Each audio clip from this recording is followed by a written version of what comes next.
Hey, what's going on, guys? Thanks for checking us out. Tobin here with you. By the way, we are now streaming live on YouTube, the Tobin and Leroy radio show. Check us on out. The channel's in the description. 10 a.m. to 2 p.m. every single day. You guys can go back now and watch the full episodes. They're all up there on the live tab, and then still putting the clips up there as well. Still streaming live on Twitch. And if you guys are like that ASMR, you look a little, Tobin in your ears and Leroy in your ears, you guys get us on the podcast as well. Carry us around. Take us on the drive wherever you go. Anyway, let's get to tonight's action. Your Miami Heat victorious over the LA Clippers, 110-100. Bam Adebayo was an absolute monster today. 31 points, 13 rebounds. He was rim running like crazy, getting offensive rebounds, flying through. The Clippers couldn't do anything with him, couldn't keep a body on him. He was flying all over the place. And you got these NBA officials, dude, because we're all just here to have fun, huh? Tons of fun around the NBA. Yeah, Donovan Mitchell with 70 bleeping points. You got LeBron reverse jam, and you got Klay Thompson put it up 50 burgers. Everybody, a lot of talents just flying through this league. They're not here to see you, officials. They're not here to see you, Ed Malloy. And Bam Adebayo has this just filthy dunk, this filthy follow-up slam, and he gets a technical for taunting. And this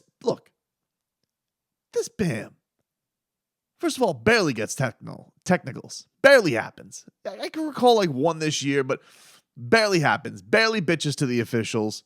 And certainly when it comes to trash talk, doesn't really do much. And they gave him a technical on this beautiful, manly follow-up slam. And you have this Ed Malloy and his little crew there clutching their pearls. Oh, heavens to Betsy. That was too manly, Bam. And they teed him up. I couldn't believe it. I'm like, are you kidding me?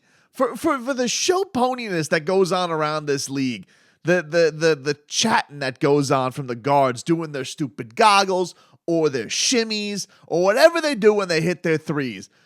Bam Adebayo dunks on all the Clippers, gives a little flexy flex and a little look. Technical foul for taunting. Are you effing kidding me? That was ridiculous. And you want to know something? Maybe the best thing that happened, because he says, oh, you didn't like that? How about another? And just completely took over this game in the fourth quarter that we all knew was going to get dicey. I mean, the Miami Heat had one of their best quarters of the season in the second quarter. It was beautiful basketball, sharing all over the place. Tyler Hero was unconscious. He was hitting threes up the wazoo. Bam was leading a huge run. And you just knew, you were like, oh, man, that's so great. Look at the Heat. They're up, what were they up? 18 at the half. They were up, what was it? Yeah, 60, up 18 at the half. 67-49. It's all going good. We all knew, though. I mean, if you watch this team, we all knew it was coming. We knew that third quarter stands the test of time. It's undefeated, never lost. It is an unstoppable beast, and particularly for this team. It's not necessarily always third. You just never know when that third quarter is going to show up. But this team has no capability of making a game easy. In a game where the Clippers look like they're ready to pack it in. And you know what? The Clippers have a very good defense. They had no Kawhi tonight. But even still, Paul George, really good. They got a lot of great role guys on that team. So, yeah, I guess you didn't think they were going to go away quietly. But for it to just starkly collapse like the way it did for Miami was like, this is the way. This is like the Mandalorian for this is the way. And Eric Spoelstra said it, about a week ago. He just told Heat Nation, embrace it. I don't know what he's seen in the film. I don't know why, because he's typically, a soothsayer with this stuff. Dude's a bit of a basketball expert. He seems to just know, you know what, this is going to happen. Well, instead of getting angry at it, sometimes you go to these family holidays and you think, oh, Aunt Greta, she's going to be complaining about something.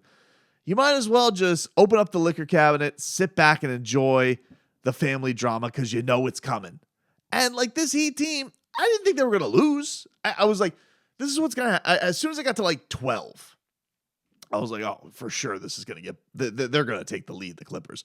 I didn't think the Heat were going to lose. I still had confidence they were going to win. I just knew that the collapse had to happen completely. And anybody who's a Heat fan who has watched this team knew this was happening.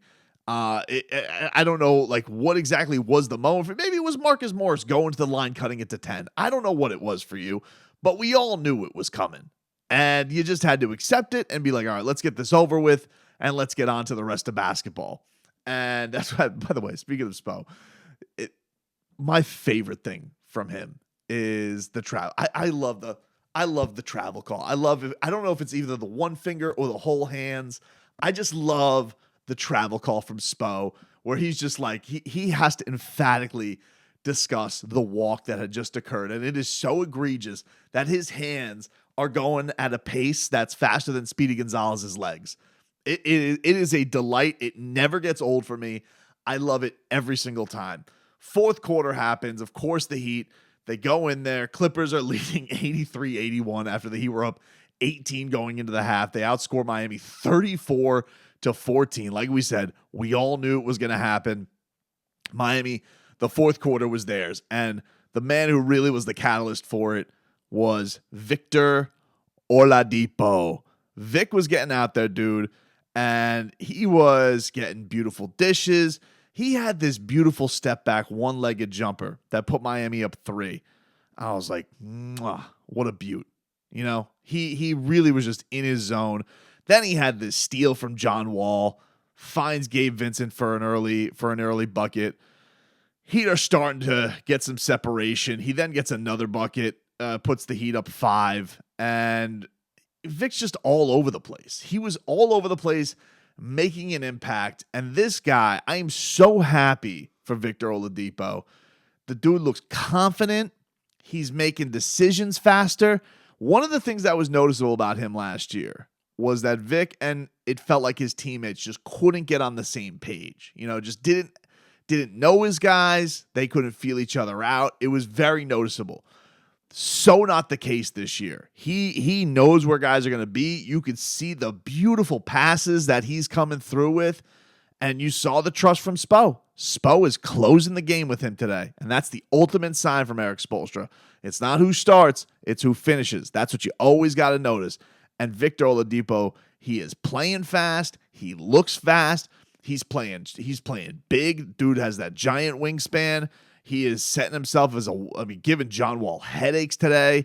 He's just a menace, dude. He is an absolute menace on defense. This we know, but like just the comfortability of his burst, the jumps that he has on rebounds, on blocks, the dunk we saw the other day with Walker Kessler. His superpowers are coming back to him, dude. They are. I mean, Victor Oladipo looks like he is rounding into form. I guess I don't know if he's ever going to be the all-star, but my God, there's a lot of rumors out there right now about like who these Heat, Fred VanVleet, Heat, D'Angelo Russell. I don't know, dude. I mean, the way that this guy, if he plays like this is an absolute playoff player. This guy can absolutely be used in crucial moments. Eric Spoelstra closed with him and not Kyle Lowry the other night. And maybe you can point that to the back-to-back and he just thought that Kyle needed the rest. I don't know.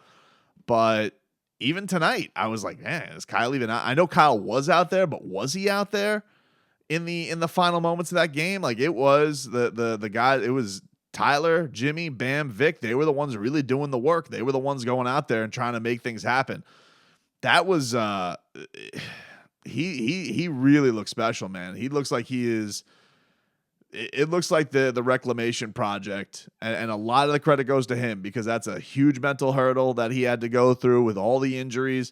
Dude put in a lot of work in the offseason, and it's really, really nice to see what's coming through for him.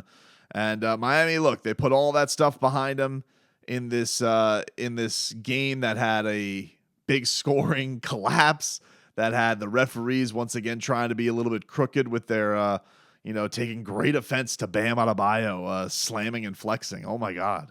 Ooh, Ed Malloy, grow up, dude. That really annoyed me. This was the coup de grace of Vic's night was drawing the charge. because Miami, they go up about 7 points, and then Norman Powell comes in, crashes right into Oladipo. And it's heat culture to the fullest, dude. It was heat culture to the fullest. Tyler gets a jumper after that. Then they find the Bam Slam. Great call by Eric Reed where he calls it the dagger dunk. I love that. And then the Let's Go Heat chants start raining down, dude. It was Let's Go Heat all over the place in the Crypto Arena, a name that they have not wiped out yet. Apparently, Crypto's Fugazi money is still good, so they're still rolling right now. But all the Heat fans were going nutty. Miami's 2 games over 500, finally going in the right direction. They got the Lakers coming up for another LA game, so Miami doesn't have to travel. They can enjoy it out there. And a nice win, a really good win with a lot of great moments. Bam is just playing absolutely sensational. He's playing all-star caliber basketball.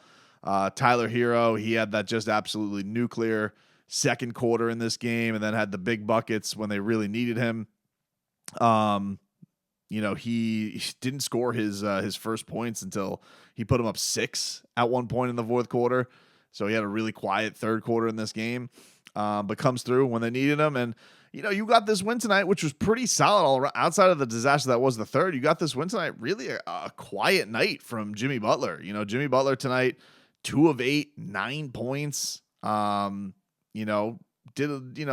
some guys involved, but really struggled to find his shot tonight. And Kyle Lowry was 2 of 6. So you're talking about 2 of your highest paid players tonight. Gave you a total of 15 points in the starting lineup. Caleb Martin only played 14 points as he's working his way back from injury. So this was really a win that was catalyzed by Bam, by Vic. Max Strus had his shot going tonight, so that was great to see. But to get this kind of performance tonight and a pretty solid win all around, the meltdown in the third quarter, like we all saw it was coming.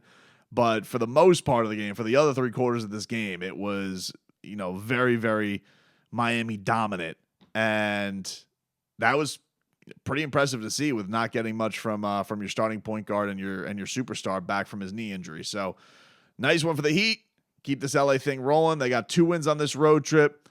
The ultimate goal is to make it a winning road trip for sure. But, getting those first couple notched and they've played really, really good basketball. Even the Denver game, I thought they played well. Even with it slipping away and it slipping away being frustrating. It's a good team. So this has been some really, really good play we've seen from your Miami Heat as of late.